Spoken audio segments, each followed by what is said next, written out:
आज की media briefing में मैं प्रिंट मीडिया, इलेक्ट्रॉनिक मीडिया और डिजिटल मीडिया के सभी प्रतिनिधियों का स्वागत करता हूं और उनका धन्यवाद ज्ञापन करता हूं कि आप इस ब्रीफिंग के लिए समय निकाल कर आए। जैसा कि आप देख रहे हैं, हमारे साथ श्री चैतन्य प्रसाद, अपर मुख्य सचिव गृह विभाग भी मौजूद हैं और यहाँ पर श्री शीर्षित कपिल अशोक, कारा महानिरीक्षक भी हमारे बीच हैं। जो विषय है वो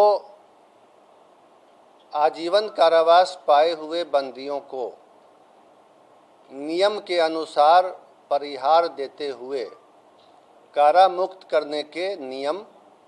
और प्रक्रिया के संबंध में है।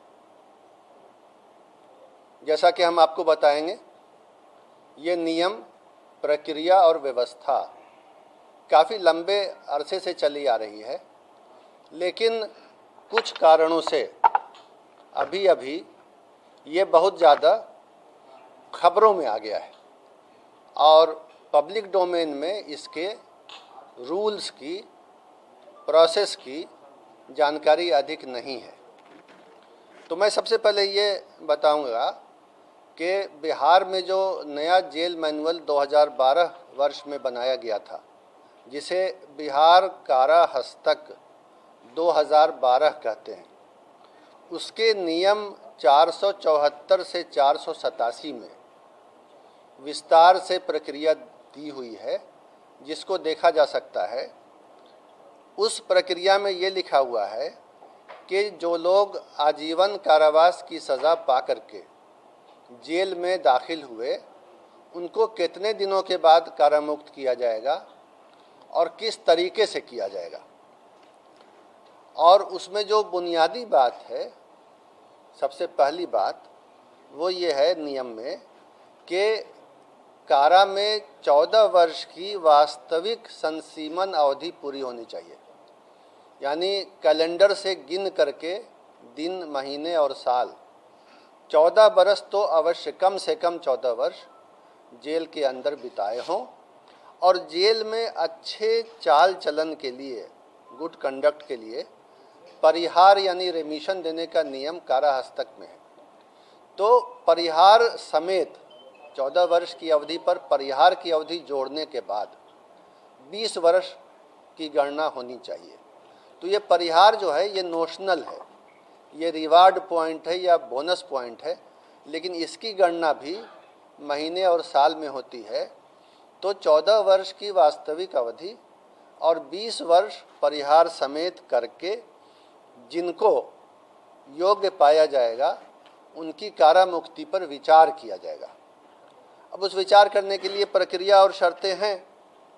और इसके लिए एक राज्य स्तरीय परिषद भी गठित है, जो इस मामलों पर विचार करके अपनी अनुशंसा सरकार को देती है कि कौन कौन से बंदी इस नियम से कारा मुक्त होने के लिए योग्य पाए गए। उस परिषद का नाम राज्य दंडादेश परिहार परिषद है और ये सरकार के आदेश से विधिवत रूप से गठित है। इसके अध्यक्ष अपर मुख्य सचिव गृह विभाग होते हैं और कई अधिकारी इसके सदस्य होते हैं और उन अधिकारियों में 2 न्यायिक सदस्य भी हैं, जुडिशियल मेंबर, जो डिस्ट्रिक्ट जुडिशियरी के बहुत सीनियर अधिकारी होते हैं। सामान्यतः अभी की व्यवस्था में डिस्ट्रिक्ट जज जो पटना के हैं और बिहार सरकार के विधि सचिव जो खुद भी डिस्ट्रिक्ट जज होते हैं, ये इसके मेंबर हैं। तो कहने का मतलब ये है कि ये परिषद जो है कानूनी दृष्टिकोण से बारीकी से विचार करके, अपना माइंड अप्लाई करके, जिसमें जुडिशियल माइंड भी होता है, 2 विद्वान जजों का भी उसमें विचारण और मंतव्य शामिल होता है, उसके बाद ही कारा मुक्त करने का प्रस्ताव गठित करती है, जिस पर सरकार का आदेश लिया जाता है। पिछले 6 सालों में अब तक 22 बैठकें इस परिषद की हो चुकी हैं इसी विषय पर, ऐसे ही बंदियों को छोड़ने के लिए, और 22 बैठकों में 1161 बंदियों को छोड़ने की बात पर निर्णय लेने हेतु विचार किया गया। उसमें ज़िले के एसपी से,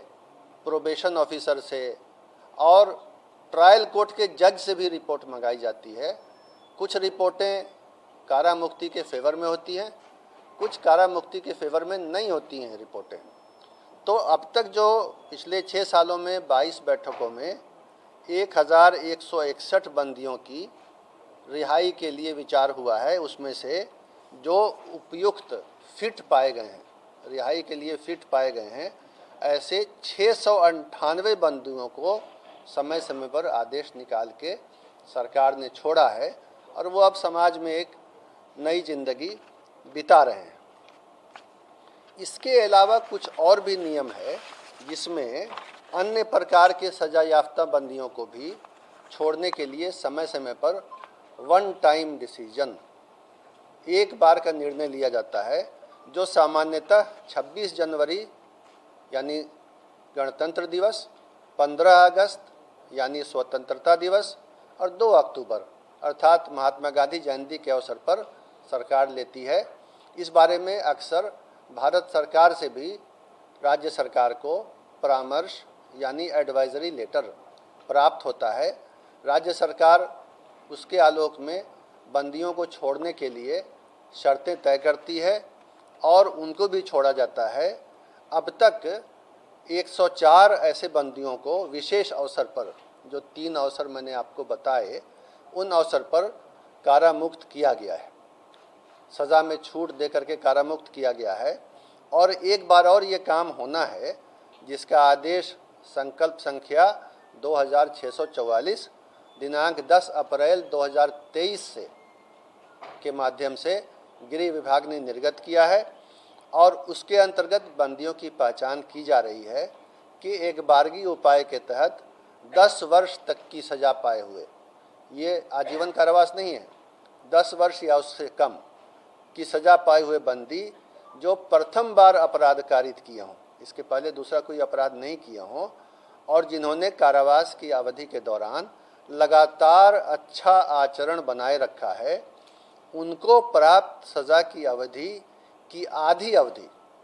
आधी सज़ा पूरी कर ली तो उसको समय पूर्व छोड़ने के लिए सरकार निर्णय लेगी। ये पहचान, ये प्रक्रिया चल रही है।